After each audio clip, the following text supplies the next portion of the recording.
So in this lesson, I'm going to be talking about specific heat. Now, the specific heat is the amount of heat that's required to raise the temperature of 1 gram of a substance by 1 degree Celsius.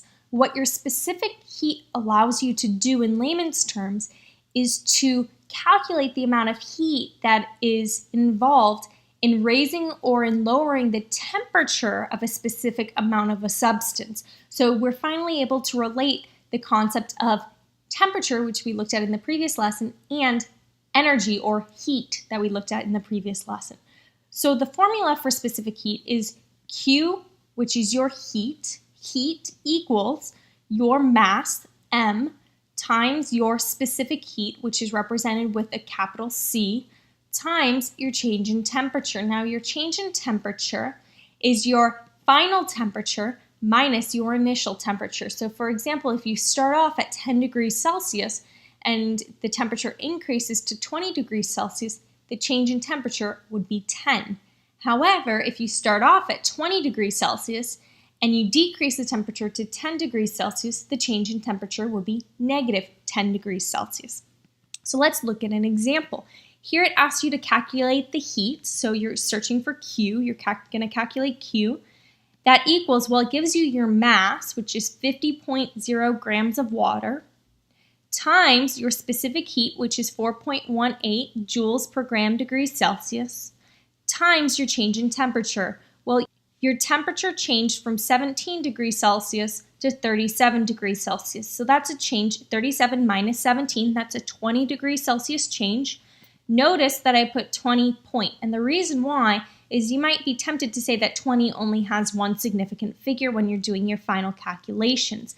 But since you're subtracting there, 37 minus 17, your rounding should be based on decimal places. So I want to include the 2 and the 0 for significant figures.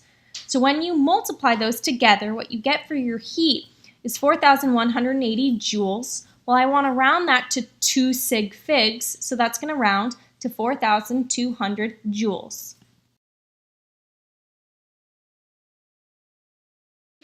So a 590 gram brass candlestick has an initial temperature of 98 degrees Celsius. If 21,100 joules of heat is removed from the candlestick to lower its temperature to 6.8 degrees Celsius, what is the specific heat of brass? So you've got your formula, Q equals mc delta T. We're given my Q now, we're given my heat, we're given my mass, and we're given my change in temperature, and they're asking you to solve for specific heat, or your C. The only quirky thing about this problem, and the reason why I chose it, if heat is being removed from a system, the word removed implies that instead of being positive, which means it's being added, your heat is going to be negative. So here, instead of 21,100 joules, it's going to be negative 21,100 joules, okay? So that's my Q. My M is my mass, so 590. I don't know my C. And my delta T, which is always TF minus TI, so final minus initial temperature. So that would be 6.8 minus 98.0 degrees Celsius. Okay? So when I subtract, notice when I subtract my temperatures, the difference is going to be negative. Okay? The negative temperature, when you end up dividing to solve for C, because you're going to divide both sides by 590 and by your change in temperature, the negative from the temperature and the negative from your heat will cancel. And that's really important to note because your specific heat will never be negative, ever. So if you happen to get a specific heat that's negative, that means you accidentally forgot to make your Q negative, or you forgot to do T final minus T initial, and instead you did T initial minus T final. Okay, so when I do this, I get for my C, my specific heat, 0.39, because I want 2 sig figs.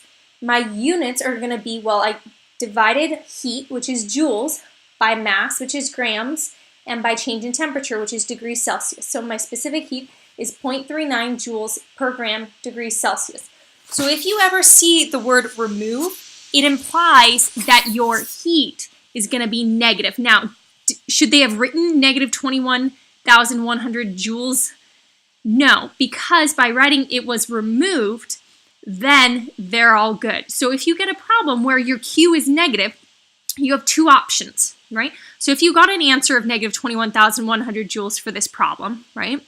If the problem were flipped and you were solving for your Q, you could either say the heat change is negative 21,100 joules, or you could say that 21,100 joules of heat is removed. You can say either because one actually has a negative and one implies a negative. So that's why I wanted to bring this problem up, just to prevent confusion.